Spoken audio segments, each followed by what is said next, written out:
Rank the possibly tiresome storylines. McDavid contract, Hughes brothers playing together, Kirill Kaprizov contract, and Sidney Crosby getting traded. In like what's the order? Like fucking rank them.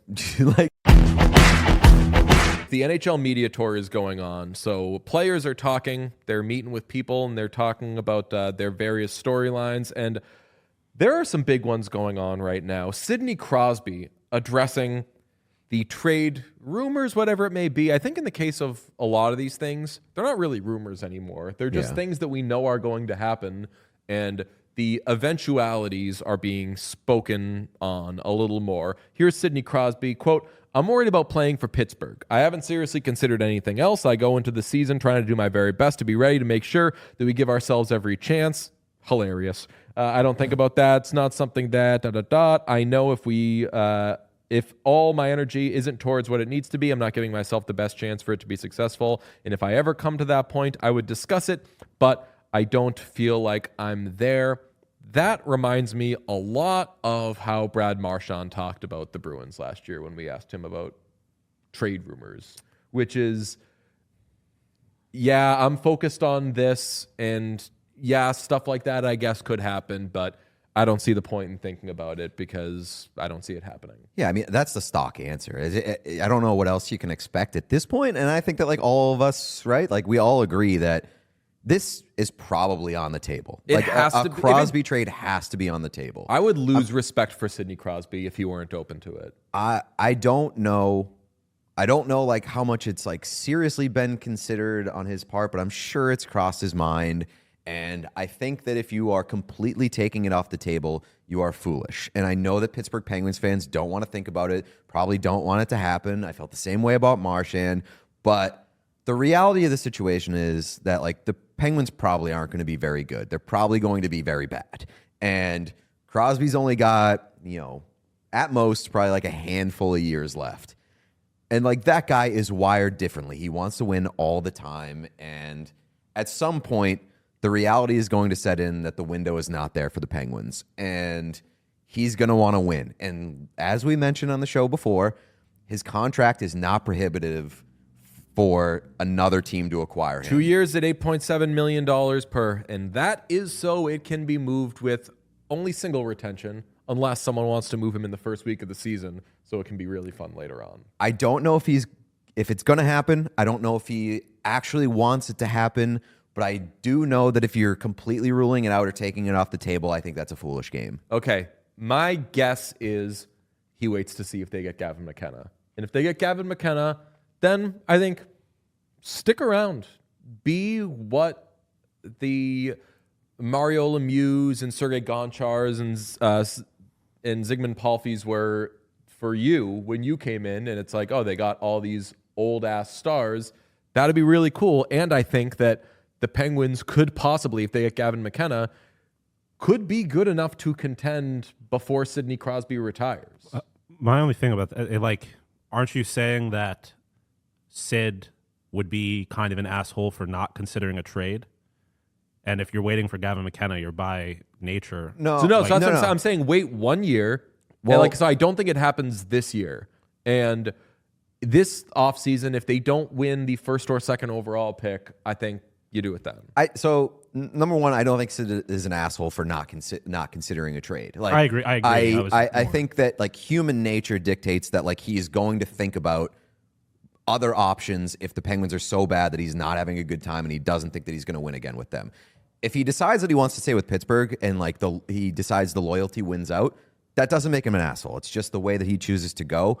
Number two, like, I think it's more likely that he gets traded in the offseason than during the season, which would align with that whole scenario. Like, if it goes through this year and the Penguins suck and they lose out on McKenna, like their things don't go their way in the lottery, they end up like in the 8th pick or something, then it becomes, I think, more realistic because the path is not there for the Penguins. Yeah. Like, I think that that's the most likely outcome. Yeah. Then we have the Hughes brothers being the latest to weigh in on what seems like the eventuality of Quinn Hughes ending up in New Jersey. Jack Hughes saying, honestly, I'm not afraid to say it. Yeah, I'd love for Quinn to eventually, I'd love to play with him. And whether that's in New Jersey or at what time that takes, at some point, I want to play with Quinn. But yeah, it's the question going around. They talk about it all day up in Vancouver, you know? But yeah, I'd love to play with Quinn at some point. This would seem as though they were saying the quiet part out loud if Rutherford had not already said the quiet part out loud late in the season, where the president of the Vancouver Canucks said, Quinn Hughes wants to play with his brothers. And I'll give a little reminder on the Hughes brothers contract situation. Jack Hughes, who is 24 years old, is entering year 4 of 8 with the Devils, so he's not going anywhere. Luke Hughes is 22. He's an RFA. He's not going anywhere. Quinn Hughes, captain of the Canucks, is 25 years old, entering year 5 of 6. He'll be a UFA after next season. That seems like the most likely one to move, which is why everyone talks about Quinn Hughes ending up in New Jersey. I can't remember something in hockey where the cards were so on the table, and if this happens, we're like, why did we ever question it for a second? Like, I'm no longer questioning it. No, I mean, like, I never questioned it because, like you mentioned, Jim Rutherford got in front of a microphone and was like, "This is a real concern. This is a real concern." And like that part makes it a reality. I still like, I'm not sold on it happening because, like, they're building something in Vancouver. I think last year did not go to plan. I don't think that Quinn is particularly like unhappy in Vancouver based off of what I'm seeing. They kept the boys around that he likes. Like, Besser's still there. Demko's still there. It seems like that group gets along. So, like, I don't think he's rushing out the door. But the fact that they're explicitly stating that they'd like to play together and that Jim Rutherford has said, like, this is on our radar, makes it impossible to throw that off the table as well. Do you think the captaincy matters at all to him? Not in a way that That would prohibit him from going to New Jersey? Yeah. Yeah. Okay. Do you think they give him a letter instantly? In New Jersey? Yeah. Definitely. Yeah. Okay, we've got a tweet during this show from our dear friend Frank Saravalli. I know. I was going to bring that up after. Sources say Minnesota Wild superstar Kirill Kaprizov's camp turned down an extension offer believed to be 8 years, $128 million in a meeting on Tuesday. They told him that at a dinner that would have made him the highest paid player in NHL history in both AAV, $16 million, and total dollars. So the highest paid player in the NHL is Leon Draisaitl at $14 million per. He signed that before he knew what the cap situation was going to be. Kaprizov entering the final year of his deal. He's part of, let's call it, the big three of players who don't usually reach free agency, in Connor McDavid, Kirill Kaprizov, and Jack Eichel. $16 million per. He turns down. I say to that, come on, man, you got to take that. I mean, we're clearly in a game of chicken here now, right? Between him and McDavid. Yeah. Yeah, That's I think that he's where my waiting mind to goes. see what McDavid signs for. But I think McDavid's McDavid's waiting to for see him, what yeah. Kirill Kaprizov signs for. I don't know. Like, if you're Kirill Kaprizov, You don't have the leverage you in don't that situation. you don't wait for Connor Yeah. McDavid because, like, that sets your ceiling, Yeah. right? Like, I don't think McDavid goes higher than 16 and a half. But there's no way that... but that's a McDavid choice. There's no way right? that the Wild can Yeah, so that's what I'm saying. rationalize. I'm saying, like, so he should lock in 16. That's what I'm- yeah, right. Because if McDavid is worth $16.5 million, honestly, Kaprizov, who is awesome, is worth 13.75. But that's what I'm saying. Like, if you allow Connor McDavid to set the ceiling of what, like, the best player in the league should be paid, then, You're like, gonna play relative to yourself. that, you're Yeah. going to take some money out of your pocket, he maybe. that's what I'm saying. Like, Take that deal. Yeah. Take this right now. Yeah. And, like, And also, he doesn't stay healthy. Like, why Hmm. would you not take that security? does that make you nervous if you're a Wild fan? Like, not just that, like, he's turned down this deal. Does it make you wonder, like, does he want to be somewhere else? Or, I mean, I wonder if he wants $16 million times 4 or times 5 or something. Maybe that's it. I think that maybe he has an issue with the term. I would not have an issue with that AAV if I were him. Yeah. I mean, I wouldn't have an issue with that Famously, I'd AAV if like I to was be anybody. paid $16 million. Yeah. That'd be nice. But I mean, like, look at Why can't I? Mikko Rantanen signed for less than Draisaitl after, and I know that he did it in a no income tax state, but he signed after Draisaitl and after we knew what the cap projections were, and he still went under 14. What did Rantanen sign for? What's Rantanen's AAV? Is it 12? I think it's 12. I'm honestly Yeah, it's surprised. 12. I'm surprised that I think Marner's 12. Marner's 12 and a half. I'm surprised that So, like, careful, Marner's man. 12 even. 12 even. Yeah. All right. Yeah, I'm surprised that based off of those, that Kaprizov's being offered 16. And I know that he's an awesome player, but like that's a heavy cap hit, especially for 8 years. But I mean, I definitely get offering him 16, and I were if I were the Wild. You're just that team that I know it's not the NBA, but like I was gonna say, players aren't lining up to go sign in Minnesota, but famously they had like the loudest free agency splash maybe in NHL history, And it's not like... And they're just getting out of it. and it was horrible. They're just it was getting so out of bad. And it's like... it's a hockey state. It's a place where you would think you would at least have a long list of players who would consider going home to Minnesota or getting close to home if they're from I guess the problem Central is Canada. The problem is with like the McDavid comparison where we were just talking about the ceiling gets set. Like once you make that deal, Minnesota can't go backwards, right? Like they can't go a lower AAV than 16.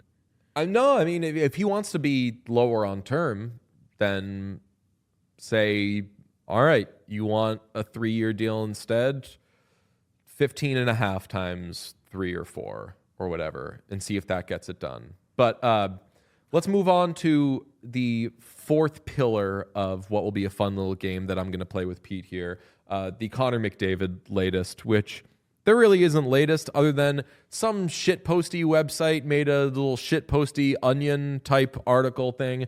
And the headline was, visibly trembling Oilers fan insists he's not worried about McDavid contract situation. So now people are having fun with how McDavid is so clearly gone, et cetera, et cetera. And yes, folks, if you are watching, that person does look like a mix between me and Carey Price. It does.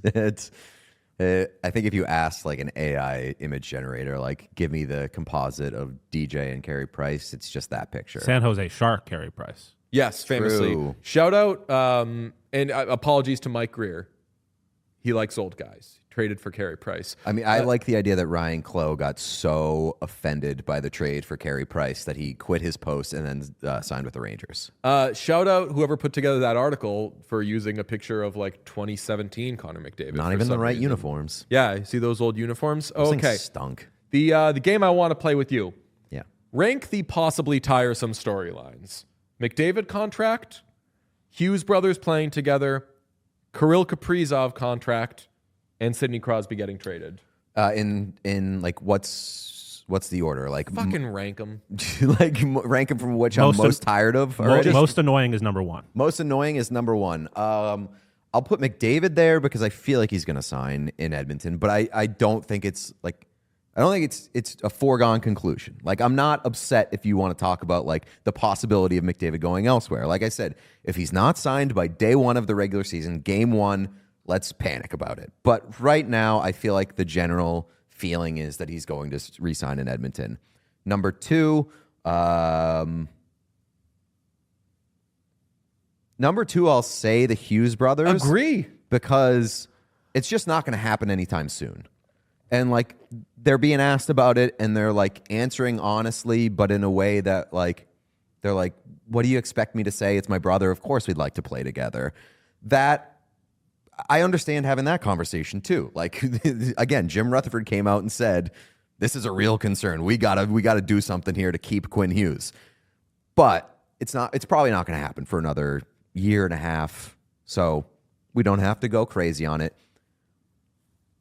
Number three, I'll put Crosby there just because like we're on year 3 of discussing this, and like at any turn, it's like, ooh, Sidney Crosby might go somewhere else, and that's a real possibility. But like again, at any given opportunity, people are like, Crosby gone. So there's just been a lot of talk about that, and I'll put 4 Kaprizov just because that's brand new. I feel like the Kaprizov thing is brand spanking new. Yeah, I would agree with that. I think that I would have ranked him. I just would have ranked him in terms of maybe what's spiciest, what's most interesting. But given that we are talking about how they're tiring, I think that ranking them in terms of tiring, I agree with you putting the Hughes brothers playing together thing up high. That to me has a little Bo Byram to it, where it's just like, let me know when it happens, okay?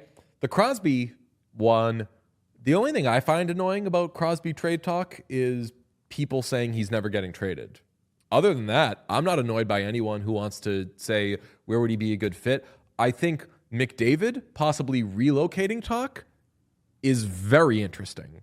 I also don't think it's going to happen. It's a thought exercise. But right, it's just a thought exercise. And we kicked it around a little bit last week, which is like, what do you trade for Connor McDavid? Or what would the Oilers take for Connor McDavid? And if Connor McDavid was to relocate via trade, how does going to another team not completely deplete them? And like, what would the Oilers look like without Connor McDavid? It's all very interesting. So I think that's a very nice little order you put together. We all silly like the mayor.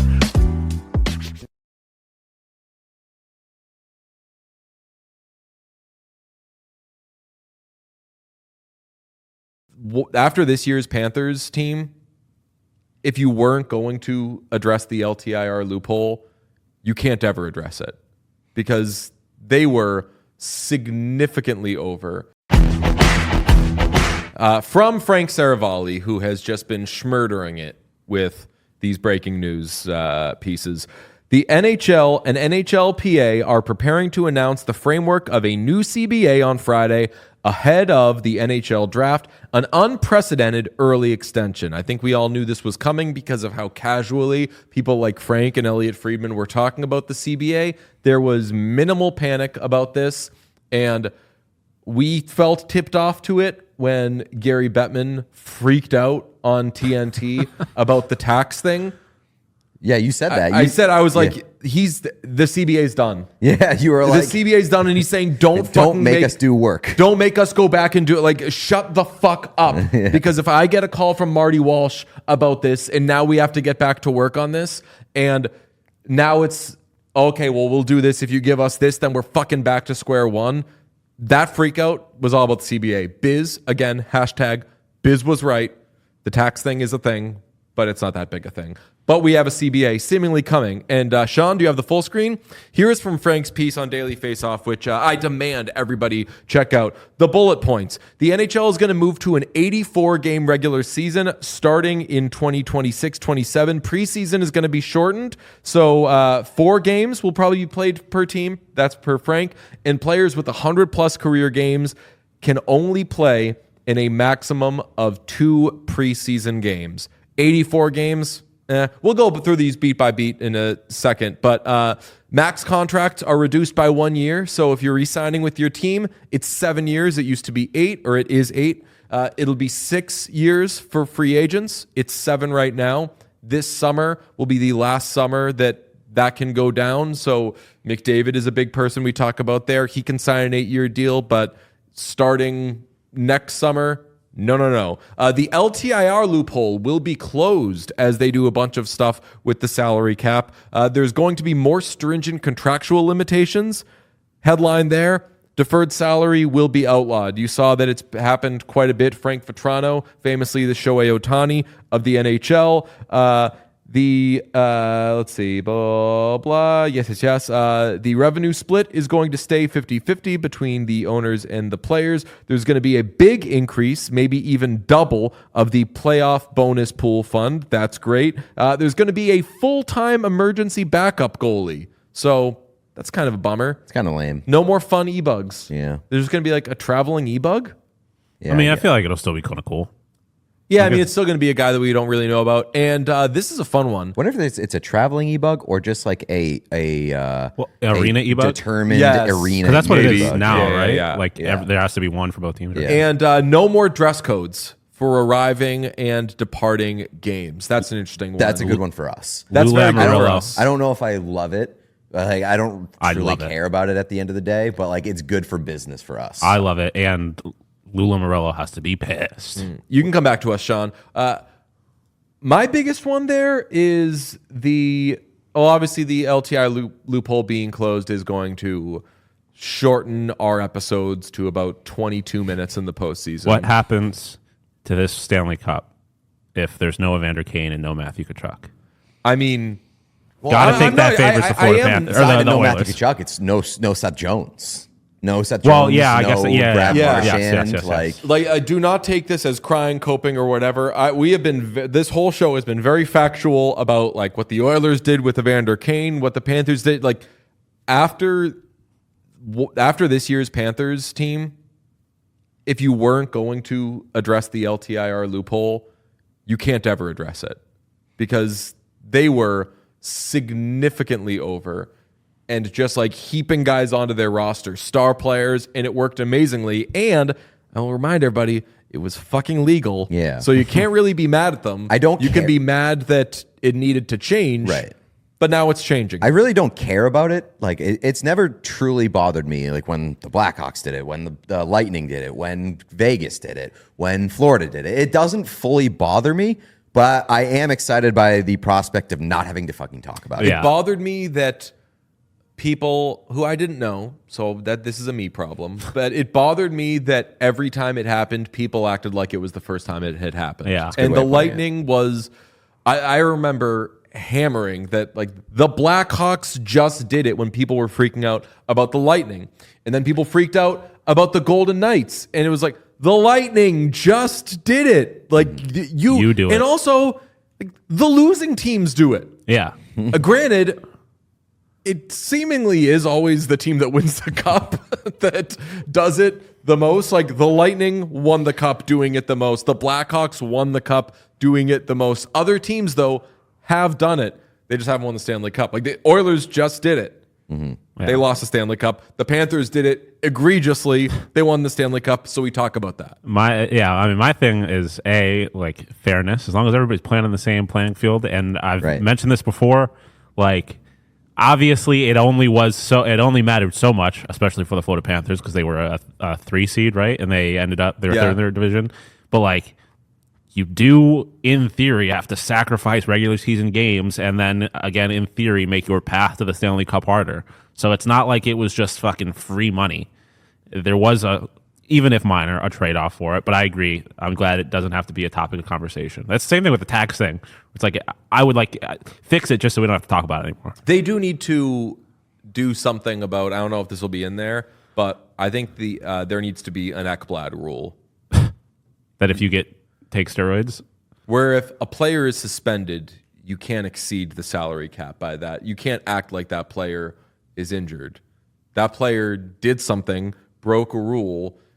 The team shouldn't be fined for it or anything, but the team shouldn't be able to say, okay, well then here's Brad. That's where Brad Marchand's money will be. Did Ekblad count towards the cap when suspended? No. Ekblad, and he got suspended right after the deadline. So you could say that they didn't know, but a lot of people theorize the Panthers thought maybe they were going to be without a player for the rest of the regular season and said, maybe we might have some money to do this. So I mean, if that is the case, though, the NHL needs to be better about how they operate their drug testing program. Like you can't give teams that kind of information and let them prepare for it like that.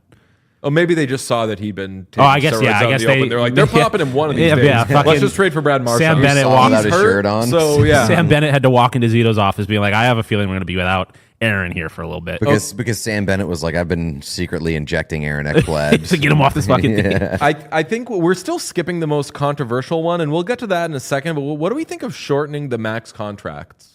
I think that's weird. I think it's weird too because I want there to be more 8-year deals. I like there being 8-year deals. It definitely changes. And our dear friend Nikita Zadorov, I can't remember if he said this on the show or off the show. So if we're telling tales out of school, I apologize. It was on the show that he was like, when guys' entry-level deals expire and they get these like huge 8-year deals, the veterans are looking around like, what the fuck? Yeah. Like, why'd they get all that fucking... Like, I've been busting my balls for X amount of years. So that it's not going to be over. Guys are still going to get 7-year deals, but I liked the strategy in trying to figure out, do I go 8 years with this guy? Do I way overpay this guy for the next few years in hopes that in years 4, 5, 6, 7, 8, this thing's going to be a bargain? Like, I don't want the last Draisaitl contract. I don't want things like that to not happen anymore. Yeah, but I mean, like from a player perspective, especially with the rising cap steadily year over year, like I do wonder if that was like an ask where it's just maybe you want these contracts to run out quicker because the cap will be growing, and then you have a sooner opportunity to capitalize on that. Absolutely is the reasoning. And I think that we are going to see more short-term deals. I think that the rumor is that Evan Bouchard's going to go like 4 years times 10. The rumor is that, I know that people disagree on this. I think Frank Saravalli has said like McDavid's going to be 8. Don't listen to the other stuff. But a lot of people, and I'm sorry if I put words in Frank's mouth, but I believe he was the one who reported that. A lot of people are saying like, shouldn't people follow the Austin Matthews model and go 3-4 years? Austin Matthews has been pointed to as the guy of like, here's how you do it if you want to fucking lose. But if you want to make money, and we care about player empowerment. For the Leafs. Yeah, like if you want to like not win Stanley Cups and always make sure you're eating up as much possible from your team's cap. Like there's never a year on the Leafs cap where Austin Matthews is a bargain, and that's good strategy from him. That's making sure he makes as much money as he can, but that's going to be gone now if these are shorter term deals. So very, very interesting. I also want there to be more incentive for a player to stay with their own team. And right. I think Zach Phillips said this on the sheet, which is he wanted it to be, if you're re-signing, it's 8. If you're a free agent, it's 6. That, I think, gets more guys to stay with their own teams, especially guys as we embrace the kind of Yanni Gourde, Trent Frederick NHL, where the 8-year deals are going to be more for respectfully bad players than good but players. offering 2 more years to stay is going to really hurt the drama of free agency. And I don't think we got a show to do, brother. I think like, I would do maybe that that's not the most important thing, but like if you are trying to grow the league and generate buzz and interest, like the more signings and things that you can have happening, like I think it's a good thing to keep guys and keep players on teams and not have to force them to leave. But also you want to be able to generate buzz. Connor McDavid going to free agency would be so much better for the league than Connor McDavid staying at Edmonton. And like I think, or not even, he could stay in Edmonton, but at least have the horse and pony show of him taking on suitors, whatever. Like I think the drama, honestly, like kind of is the most important part of it. Like the league needs, I think having exciting free agency cycles is good for the league. The league seemingly is being tighter on what the cap is. And I know Jeff Merrick has said to take the training wheels off the cap, let the cap evolve as the league has evolved. But it seems that the league is staying with a hard cap. I have never been more in favor of that than I am right now, just given the past week, what we've seen in the NBA, who does not have a fucking second. The NBA does not have a hard cap. The NHL does have a hard cap. And during the NBA lockout, I had NBA people texting me being like, hey, explain the hard cap to me. Is it as simple as it looks? And I would just be like, if you have 30 seconds, I can explain the cap to you. It's so easy. Everybody kind of is playing by the same rules. And if you don't follow the NBA has a soft cap, and they basically just have thresholds above the cap where can't spend above this amount, like the NHL, except you can spend above that amount. But if you go above that amount, then you're limited in what you can do with your roster. And if you go above this other amount, what's it called, Pete? Second apron. The second apron, then you're going to prison. You are basically given the death penalty. Like you can't do anything, and they're doing it to avoid super teams. Players saying, "Hey, let's all go to the same team, and we'll go in free agency, and we'll sign." And like basically what happened with LeBron and the Heatles. Here's the problem: like as soon as this second apron thing started, a team, the Boston Celtics, just drafted really, really good players because they had a bunch of high draft picks from a trade they had made. And now they have to sell off all these pieces because they just have good players who are making the money that the CBA says they should be making. And it's such a headache. And think of it as, I don't know, like the Avalanche or the Oilers or whatever, like teams that just have good players because they have good players now suddenly would have to throw men overboard. I don't want that happening in the NHL. No, I don't. I like think you should need a finance degree or whatever to be able to understand how the cap works. And I think that I've learned from following both of these sports pretty closely, there's not going to be a perfect situation in the cap. I think that you just make it as across the board for everybody as possible and make the goal, get the best players you can, make the money work. And if you can't make the money work, you will not be the first person to say, damn, sorry, Nazem Kadri, we're not going to re-sign you. And then it ruins their franchise. And then it absolutely ruins their franchise. Only thing I will say, I 100% agree that how complicated the NBA salary cap structure is annoying, and like I never want that. But I do think the effects of it are good. Like I think it ultimately is good to have players moving around and keeping that excitement. Like that's why Kevin Durant, part of why Kevin Durant has to leave. And like the Suns signed Kevin Durant, and it didn't instantly make them the best team in the league. And I think it is good to have players moving around and keeping things fresh because it also makes dynasties far more impressive if you manage to pull it off. Yeah, that's the thing. Like the NBA does shuffle chairs more. No one does drama like the NBA. Oh yeah, I mean NBA free agency, like July in the NBA is unbelievable. But as an NBA fan, when I see that, I'm usually not like, damn, I wish the NHL had this. I think sometimes I think, no, I wish they had a little more stuff like this. Like I liked when Stamkos was a free agent. I liked when I don't want it to be as far as the NBA. People were wondering like where PK Subban was going to get traded, things like that. But I don't want it to go that far. Yeah, and I don't like the element of having to punish teams that have done it the right way and forcing them to break it up because like when you talk about as a sports fan these certain eras where a team put together a really great team and sort of defined an era or defined a handful of years, like that's a benefit to the league and people remember that and it has like lasting impact and legacy. Like when you think about like the Detroit Red Wings and what they had for a long time, and like even when I think about the granted NBA, that was pre-cap. No, yeah, I know, but I'm just saying like you want to be able to have a structure in place that allows teams to have sustained success if they do it the right way. Yeah. And like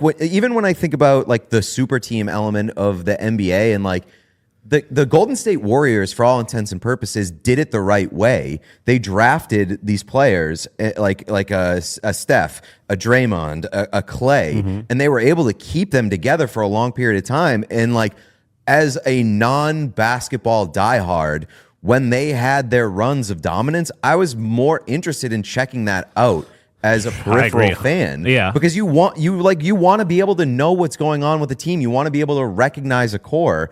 And I don't think that that's bad for the sport. Yes. That dynasty is not that dynasty until they sign Kevin Durant. So like no, it was. I mean, I think Durant put them over the top. Yes, so Durant went there because that already existed. Yes, so that's what I was getting at. Like, I think there needs to be a balance. Like, it's somewhere in between. I don't think it is good for the league to have a Celtics situation necessarily. Although the Celtics are a little different because the players that they got rid of are players they acquired, not players they drafted. But like, I think the movement is good, but I also think, yes, there needs to be opportunities, especially for homegrown talent, to stay with their teams. I like you said, I'm not a CPA. I don't know exactly the details of the NBA structure. Like, it would make sense if like players you drafted did not count towards these aprons or whatever. Like I think there's a balance somewhere in between. But I do think ultimately, like the drama that the complicated cap structure in the NBA causes would be good for the NHL. I mean, I want it.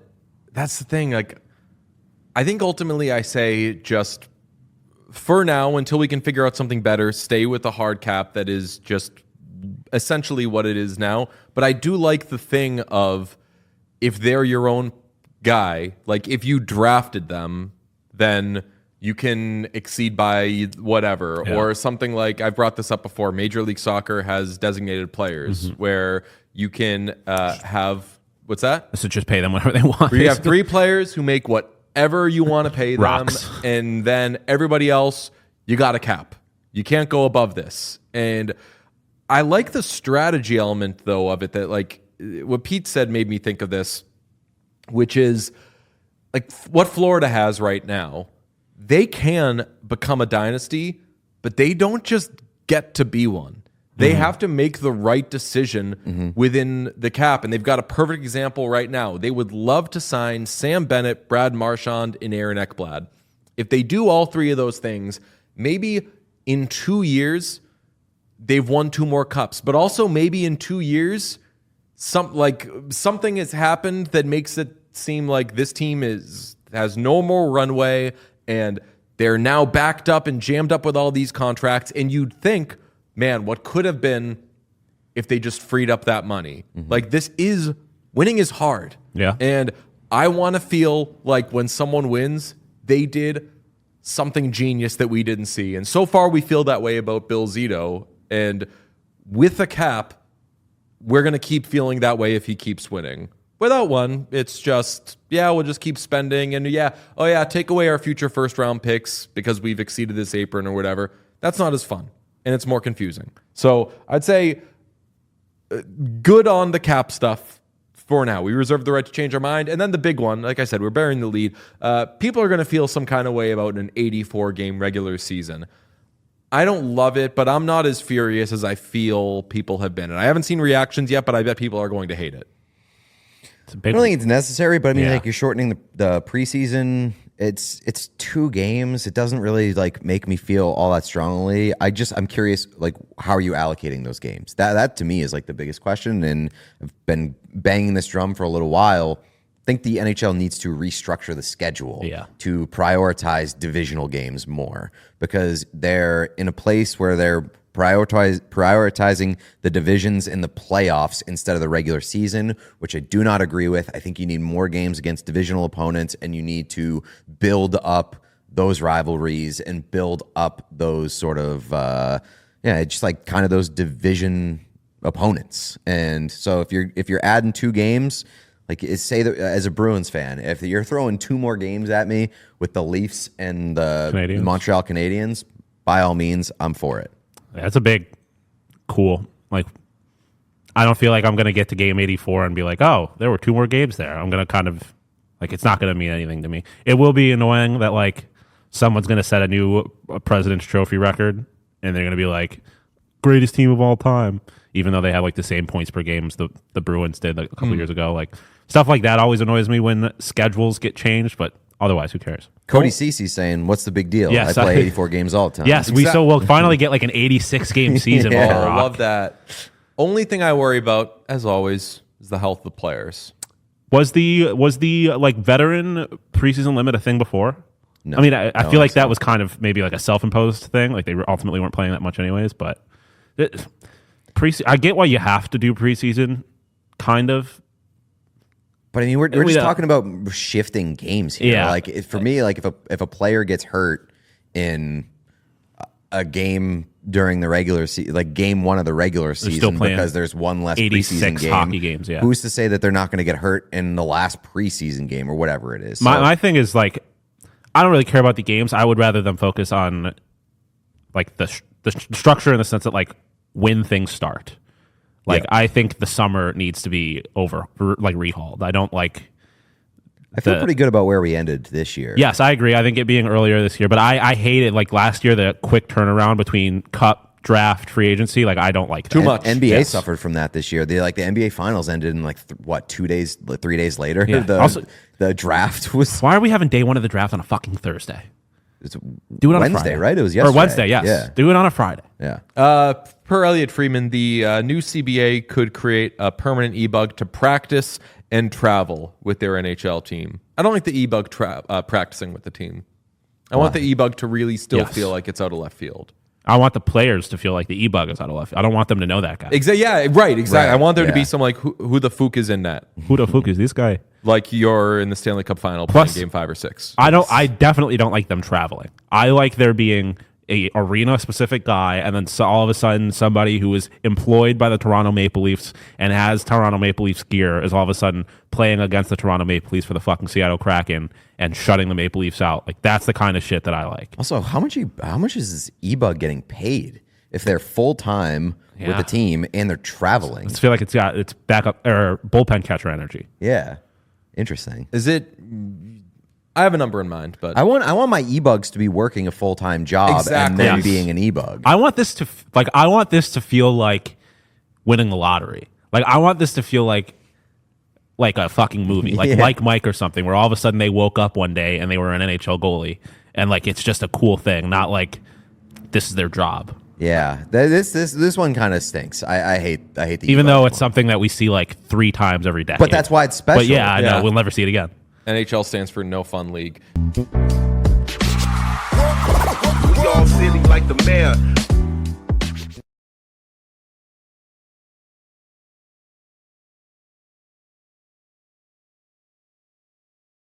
I'm hardly Scott Hunter when it comes to wearing the socks in which I play well.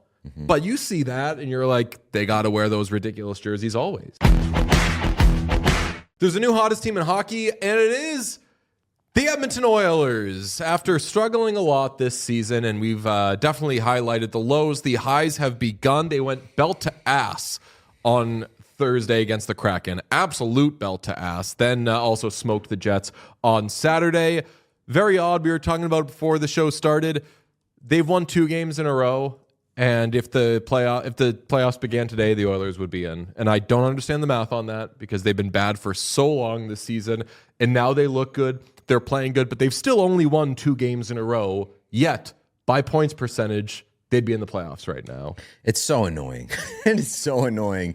Not only is it so annoying that they just waste our time for the first 2 months of the season, but it's annoying that it doesn't matter. It doesn't matter. And here we are again, beginning of December. Oops, the Oilers have looked like they figured it out a little bit. And playoffs back on track. Like, no other team is capable of doing it the way that the Oilers do it every fucking year. After the game on Thursday, there was a big hug between Stu Skinner and Calvin Pickard after Pickard was between the pipes for that lopsided victory. I want to say, what was the final score on that game? It was 9-4. Calvin Pickard, I hate to pick nits here, wasn't good in that game, but they still won, and there was this big hug afterwards. It's pretty easy to win a game when you score 9 goals. Yes, and similarly, it is pretty easy to lose a game when you score 0 or 1 goal, folks who get on certain players. But Edmonton wins that game, belt to ass. There's a huge hug after the game, and people read that to think that Liam Horrobin voice, it was Calvin Pickard's last game as an Edmonton Oiler, which to me kind of would have made sense. He hasn't been good this season. We've wanted them to do something in net. There were some rumors flying around about Tristan Jarry that quickly got debunked, but in the By end, who? It was I believe it was the 2 Mutts podcast. Oh, yeah. Reported something was going on there with Tristan Jarry, but it wasn't. I'll ask you about your reaction to the hug because you sent that to me on Friday doing a little, what are we looking at here? Yeah, it was a lot of hug discourse. And it honestly, it did look like there was a little extra emotion and maybe just because like the Oilers haven't won a kick-ass game in a long time and just a couple of guys hugging it out, feeling good. But I can understand why there was discourse around the hug and why it was being kind of overanalyzed. And honestly, I feel like we've kind of been on or around Calvin Pickard last game watch for a little while at this point. So I understood it. Okay. Now, Elliot Friedman afterwards says that the Oilers might not trade for Tristan Jarry, who, as we said, was rumored to be on their radar, because the Penguins won't retain, and the Oilers' plan would be to keep Skinner in that scenario. The quote from him on 32 Thoughts today was, it wasn't going to be Jarry for Skinner, it was going to be Jarry and Skinner, and I know that annoys a lot of people, but I also know that's Pete Blackburn's music. Yep. Yeah. Been saying that for a year plus, something like that. Like, I believe enough in Stuart Skinner where I don't think that the solution has to be you ship his ass to Siberia or wherever it is. I think that Stuart Skinner is is a fine option when he's playing well. The problem is he often isn't playing that well, and you don't have a better option. So if you're the Oilers, it makes a lot of sense to try to upgrade the other goaltender, because Calvin Pickard is a very, very replacement level goaltender. And Stu's very cheap. So we were kicking it around before the show. Like the scenarios in which I would definitely replace Skinner in some scenarios. Like if Ilya Sorokin shakes free, yes, I'd get rid of Stu, but he makes no money. So it doesn't make sense to get rid of him unless you're like, we actually need to shave $2 million off the cap to make this deal happen. Sorokin, yes, I'd replace him. Obviously, yeah. Saros, yes, I'd replace him. These guys aren't all going to become available. I think that maybe none of these guys are going to become available, but like if somehow Jeremy Swayman was available, which the way the Bruins are going right now, I don't think so. The way Jeremy Swayman's going right now. Yeah, like, but in that scenario, like, yes, sure, but the players that we're talking about that should be on Edmonton's radar, the Elvis Merzlikins of the world, the Jaris of the world, the Jordan Binnington. The Jordan Binningtons of the world, Korpisalo, the Buffalo guys. I think that all of those fall into the category of guys you're talking about, which is like bring someone in to play with him, not to take over the reins, because I would not be much more confident in the goaltending scenario if it were Elvis Merzlikins and Calvin Pickard, or Jordan Binnington and Calvin Pickard. Like that, I feel like you would just be spending to not necessarily upgrade. I mean, honestly, the way that I think about it is I would rather have two Stuart Skinners than Stuart Skinner and Calvin Pickard, because like the ceiling on Stuart Skinner, and this is what I've been saying for like a year, the ceiling on Stuart Skinner is pretty high, but the floor is so fucking low that you just really don't know what you're going to get. But if you have two of those guys, like even say Jordan Binnington is kind of in that range. Mm-hmm. Like I think that Jordan Binnington's lows often aren't as low as Stuart Skinner, but let's say they're the same type of player. One of them might be going while the other one isn't, and you have much higher percentage or a much higher chance of having a goaltender who is going at all times. Yeah, and it's just riding the hot hand. You don't necessarily have a clear-cut starter, but that's fine as long as the guy that you're playing has a higher ceiling than Calvin Pickard. Yeah, and I mentioned the price of Skinner. Someone in the chat threw in, I don't want to say it's an inconvenient truth, but it's something that the people who are yelling kind of don't want to hear, which is that Skinner's contract is a big-time bargain, and that's what allows them to, unfortunately, have a couple of bad contracts on their books that their starting goalie is making. I don't know. Is it 2.5 or is it 3? Something like that. I've forgotten what he makes, but it's in that range. It is important to remember that Stuart Skinner is making that little money. Yeah, right. If he's making $7.5 million, then $2.6 million this year. Like you are essentially getting what you pay for, and then some. Oh yeah, when he is good, he is one of the better values in the league. Okay, now we got to talk about the elephant or the cream in the room. The Oilers now have played 3 games in Pete's favorite uniforms, the gross uniforms, the script cream uniforms. You've seen them before. They played 3 games in them: October 28th against the Mammoth, December 4th against the Kraken, and December 6th against the Jets. What do those 3 games have in common other than the threads they wore? That the Oilers won them all handily. They beat the Mammoth 6-3, they beat the Kraken 9-4, and they beat the Jets 6-2. They have 21 goals in these 3 games. Sean, could you please give me the Oilers this season by jersey? Look at that, folks. Their record is 10-11-5 in the whites and the blues. Their goals per game played is 2.88, and their goal differential is -18. In the cream jerseys, they are 3-0-0, having scored 7 goals per game. Insane. With a goal differential of +12. That is, I'm not the biggest, I'm hardly Scott Hunter when it comes to wearing the socks in which I play well. But you see that and you're like, they got to wear those ridiculous jerseys always. Yeah, I am like Scott Hunter in that I appreciate fine arts, and Sean, beautiful job on that graphic. It was tremendous. Where is this going? I get what you're saying. I get like the analytics or the analytics. Kip appreciates the art a little more, but mean, Scott Hunter is. They both appreciate the art. I would say I appreciate art like Skip. Like Skip, Like Kip. Skip, like the couple. Scott and Kip. Oh. But they appreciate the different levels. Doesn't know ball. They both appreciate. The jerseys still suck. They still suck. They make me so mad every time I tune in to an Oilers game. Like I tune in Saturday night, hockey night in Canada. We don't have to say what I threatened to do, but it would have been bad for everyone in my life that likes me.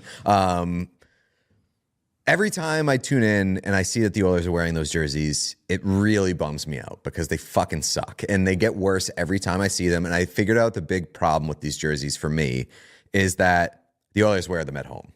If they wore them on the road, I wouldn't care as much. And they could wear them on the road because they're cream. And the Kraken wore their homes on the road. When I tune into Hockey Night in Canada on a Saturday night and the Oilers are at home and the atmosphere is crazy, I want to see the Oilers in the Blues. Can I haven't thought about this at all. So if it's a dumb take, it's a dumb take. You shouldn't be allowed to wear alternates on the weekends. Fridays and Saturdays, you should have to wear your main jerseys. You can wear whites at home. Disagree with that take. Disagree with that take if the alternate is kind of like built around being a weekend jersey. Yeah, that's like true. Like the Black Friday. Yeah, if the Sabres wore the goat heads every weekend, yes, I think that's awesome. They do it. Well, they do it for Throwback Thursdays now, but they did it on Black Friday. I agree with that. Like the Red Sox do their the Navy Fenway jerseys, greens, or they do Fenway greens on Fridays. Yeah, that's fair. Like I like having structure built around your uniforms and when you wear them, and like kind of building a tradition around the threads. What about this? Weekend matinees. Yeah, if no you're playing, rules. if you're playing a Sunday game, absolutely wear the other team's jersey if you want. I don't give a shit. Like growing up, I loved that I didn't necessarily love the Pooh jersey, but I love that like on a Sunday matinee, you knew what you were getting. You tune into a Bruins game, you're getting Pooh jerseys. Shit's getting weird. There were a couple of years where the Boston Red Sox Sunday home day games, they would wear white hats. Yeah. Nice touch. Really? Yeah. Nice touch. It sounds bad in theory. Old and far. It just made it seem even fartier. Baseball's weird though because it's like prime time to be watching baseball is Sunday at 1 p.m. Like hockey, if I'm watching hockey during the day on a Sunday, it feels like I'm doing something a little adventurous. Like I don't really get to do this. Well, we've seen that the Oilers certainly perform well and that they get results and that they win. Sean, could you give me just some notable player stats I have sent you in these cream jerseys? Okay, so these are in 3 games. Connor McDavid has 5 goals, 8 points. Leon Draisaitl also has 8 points. Evan Bouchard has 7 assists in the cream jerseys, 3 games. Ryan Nugent-Hopkins, 5 points. Matthias Ekholm, 5 points. And then I'd throw this one on there. Don't be sad, Sean. Matt Savoy, 3 goals in his last 2 games. He is on big time long career watch. Yeah, I mean, he's looked good, and I hate to say it, Sean, I think that like we are trending in the wrong direction for your happiness with that trade. Yeah. I mean, you were never thrilled with it. This was inevitable. My only like relationship to this trade over the last year has been I need Ryan McLeod to build as much of a lead as possible, so this trade doesn't seem bad for as long as possible. Hasn't really worked out that way. It's not working out great right now. Yeah, I mean, Matthew Savoy is going to be a better player than, all respect, maybe not as fast as Ryan McLeod, but maybe a better hockey player than Ryan McLeod. Okay, now here's where I need your boys' help, and I told you, Pete, there was a little part of this Oilers conversation that I thought would be up your alley. I've got a couple of what are we looking at here. Okay. And I am sincerely asking you, what are we looking at here? Sean, give me, thank you very much. Give me McDavid first. What are we looking at here? Because the first picture on the left is a picture of Connor McDavid playing on October 28th against the Utah Mammoth. And then on the right, you have December 6th celebrating a goal against the Winnipeg Jets. I have put a yellow little square-ish rectangle thing around the C and the placement of the C. Are you seeing this? Yeah, I mean, I see that the C on the first picture is below the shoulder It's yoke. on the cream. It is fully on the cream. Full cream. But, Sean, you're closer to this than my eyes allow me to see. Does the C overrun the Oilers logo across the chest? Does not appear so. It comes dangerously close. I would say I would agree with both. Perfect phrasing on both. It's dangerous. It's perilous.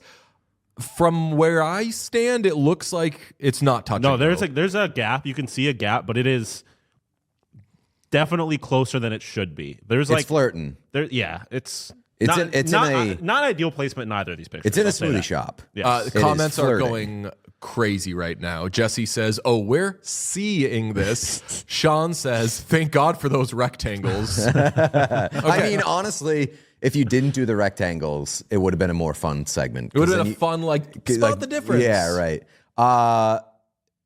The obviously the December 6th one, the C runs. They move it further away from the word mark, and Yep. it is over into the shoulder yoke. It seems like they overcompensated. I honestly feel like I kind of prefer the December 6th one. Give me Nuge. Watch this, Pete. What are we looking at here?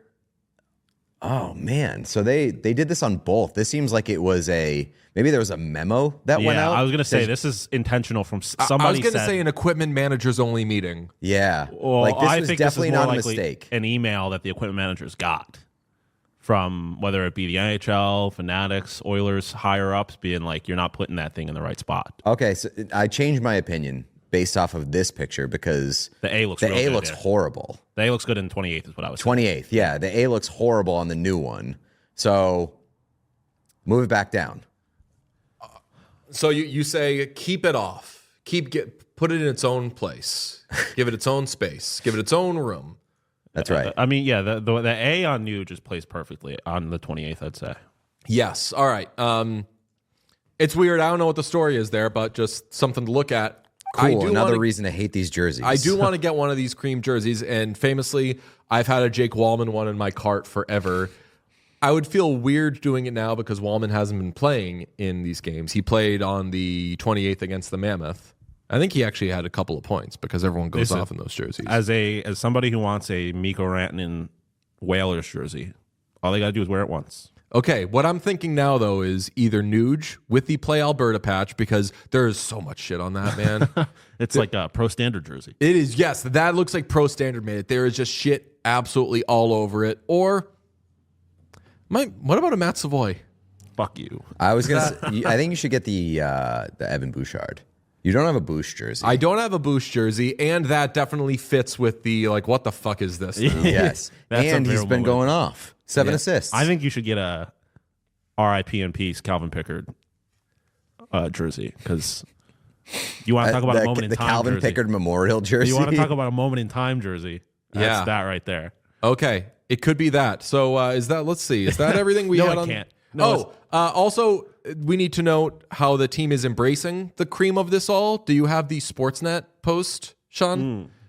Sportsnet posted on Instagram, the Oilers are outscoring opponents 21-9 this season when wearing their alternate uniforms. And the Oilers commented on that video, and the comment, I don't know how to feel about it. They wrote, "All aboard the cream wagon with a glass of milk. I don't like the milk emoji. Typically, I don't want milk emojis on my comments. And also, Don't like where it heads. it's milk's white. Your jerseys are cream.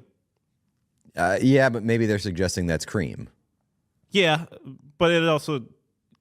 It's I get not, what though. I It's get what milk. they're trying. I get what they're doing. Yeah. But you chose something that is known for being white. I would like to go on Instagram and search filter by milk emoji and see how badly that, I was gonna say, I'm not sure you want Sportsnet to. post stands out from the other usages of the milk emoji. Well, respectfully, it's going to be 30% of them are going to be Pete Blackburn left comments.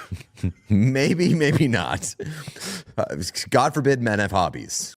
If you enjoyed this video, please subscribe to What Chaos here on YouTube. You will get everything, daily episodes, player interviews, and so much more. It's all here on the What Chaos YouTube. Hit subscribe. They could trade for Sidney Crosby. I don't know what the fuck they would give up, but they could trade for Sidney Crosby, use the Barkov money on him this year, and then next year, they've got the cap space to fit both of them. The Florida Panthers always have something going on, whether they are winning cups, getting injured, not paying their players, or paying their players less. because you get to cheat, and Brad Marchand confirmed that. Steroids. No, taking steroids. They're America's team. Everything that we love to do. They're now in a very interesting situation for this year because we've discussed that maybe at some point during this run, there's going to be a year where they've got to reset, a fallow year, we call it. And maybe they don't make as deep a run that year, but it gives them a little rest, and then they can go make a huge run. We already knew that Matthew Tkachuk was going to be out until at least December. Last week, Sasha Barkov shredded his knee. He's out 7 to 9 months. People wonder, is he going to miss the full season? This year, because they're starting to do the LTIR stuff a little differently with the new CBA, they're going to implement it early. They can't use his money in the regular season and then bring him back in the playoffs and go over the cap. Like, you can't do that. If they're going to use his $10 million, he has got to be out for the entire playoffs. So I'll kick it off. Is this a fallow year for the Panthers, or could this be a fill-up year where they spend that money and hope they can overcome not having their captain? They've got options. They've got options to fill up if they want to. I do not believe that they are going to actively subscribe to like the we're taking a year off kind of thing. Even with Barkov out, even with Tkachuk out for an extended period of time, like there's just no way that Florida is taking their foot off the gas willingly, especially after bringing all those guys back in free agency. And I feel like the Panthers are, you know, like that Trump meme tweet that it's like, looks like Donald Trump has really stepped in it this time, like can't get out of this situation. And it's like 5 minutes later, alas. Yeah. Like that is the Florida Panthers. Barkov gets hurt. Yeah, like their outlook is obviously more bleak. You cannot replace a guy like Sasha Barkov. It's going to hurt them. It definitely is. But you will not catch me dead saying that this team is dead. Exactly. I think that they'll somehow be back. And I mean, even without Barkov, their roster is still awesome. Without Tkachuk, obviously it gets a little tougher, but you have to remember this is also their first year with Seth Jones for the full year. Like they're going to be, it's their first season with Brad Marchand for the full year. They're not so much worse to begin the season this year than they were to begin the season last year. So they're still in a lot better shape than a lot of teams would want. And as I said, they've got a $10 million check to write if they want to. Frank Saravalli on his Bleacher Report Insider thing that I watch is great. Everybody make sure you watch it. Very good. He just kind of said this and moved past it. And I want to jump into the screen and slap him and say, what are you talking about? How? He said there could be maybe a situation if everything lines up right where they could, if they want to go out and try to get an Evgeny Malkin, where with retained salary, they could make it work where during the season they use the money on Malkin and blah, blah, blah, and then still find a way to be able to bring Barkov back if he's healthy in the playoffs. If that happens, holy shit, just give them another cup. Kick these guys out of the league. I don't get the math there, but Frank wouldn't have said it if the math didn't make sense. I've got one for them, though, and it scares the bejesus out of me. And every time I try to tell myself it doesn't make sense, it makes more sense. Sidney Crosby. Oh, God damn it. Sidney Crosby, $8.7 million. It's for this year and next. And I know they're going to have to figure out, like, well, you're going to get the $10 million from Barkov back on the books the next year. Smart ass DJ. Where are you going to get $10 million? Oh, I don't know. Do they have $10 million maybe coming off the books at the end of the season? They sure do. Exactly $10 million in net? Mm-hmm. They could trade for Sidney Crosby. I don't know what the fuck they would give up, but they could trade for Sidney Crosby, use the Barkov money on him this year, and then next year, they've got the cap space to fit both of them. Kill me. And does Sidney Crosby have a relationship with anybody important on the Florida Panthers? Brad Marchand. Everybody talks about him playing with McKinnon. I mean, they're obviously best friends, but like second best friend, Brad Marchand. His second best friend in the world, as Pete Blackburn has just reported. I don't think it's likely, but fuck. We nailed the Seth Jones thing. Empty Netter's voice. We nailed the Seth Jones thing. We said it was going to happen. And like, what? Are the Panthers not going to surprise us this year? Yeah, I mean, like I think it's a long shot, but because it's the Panthers, I'm not willing to like. Yeah, I've had to sit here and eat a little bit of shit by saying that like a Seth Jones trade would never fucking happen because nobody wants Seth Jones. That turns out to be very false. The Panthers get him. Like I'd say it's a non-zero chance. It's on the lower end, but fuck, keep it in mind. The Everblade says that the Panthers need a court-ordered fallow year. I mean, I would rather a court-ordered fallow year than a forced fallow year of like people having their health heavily affected. But look, man, I'm never taking my eye off the Panthers. And as Pete said, I'm stupid enough to do a lot of things, but I'm not stupid enough to count the Panthers. I mean, Cody Bedford also makes a point. Like, I don't think this would ever happen, but Marchand's first best friend. He's Marchand's first best friend, and like the guy that everybody compares Barkov to, Patrice Bergeron. He comes out of retirement to replace Barkov this season in Florida. That would kill me, but it would be incredible theater. Here's why that might not work. There's a few reasons, but again, we're talking about the Panthers and we're talking about getting guys who are lifers. First of all, like Bergeron's no longer a lifer. The other thing is Bergeron going to want to come out of retirement? The guy who was the rich man's Sasha Barkov, and at this point, he's 900 years old. He's probably going to be worse than Barkov was. Mm-hmm. And people are going to look at Bergeron as like, oh yeah, they got Patrice Bergeron who is able to do some of the stuff Barkov does. That's weird for the reputation.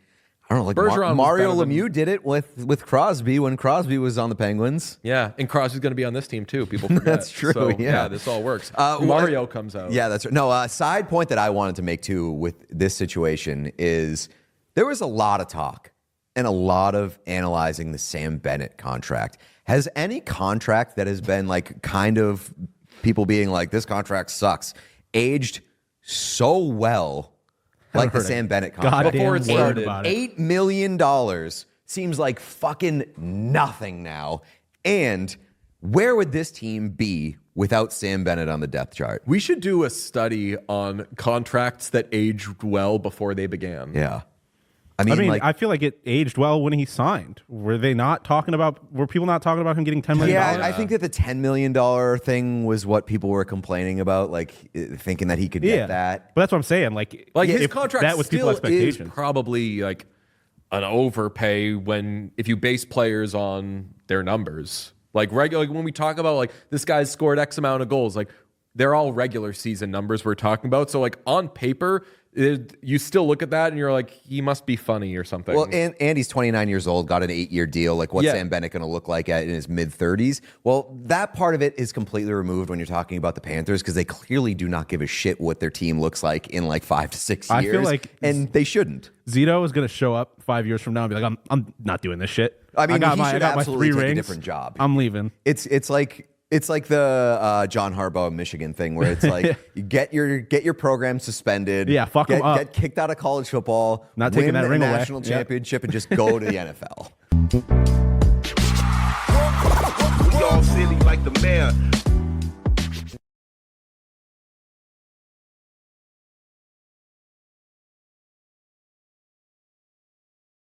I will say for probably more than 20 teams, you could put up a fake banner and nobody, and I mean nobody, would notice. All is not well in San Jose because they got busted, Sean. They put up a banner that, folks, was not true. Let's see it. Bang. President's Trophy 2015, 2016. I don't know who figured it out, who thought about it, who noticed it, but it's just not true. They didn't do it. They didn't win the President's Trophy then. They didn't even come close. And it was not close. They did not win their division. Weren't they like 10th in total points that year? I believe that they like 8th or 10th, something like that. It was. Like, I think they were closer to the middle of the league than the top of the league. Yeah, that's what I'm saying. Like, yeah, it was yeah.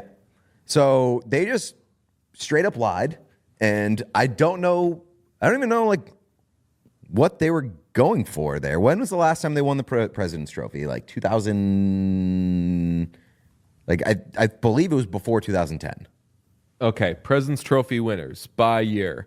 Let's find the Sharks. 2009 was the last time they won it. The 2015-16 winners, by the way, that would be your Washington Capitals.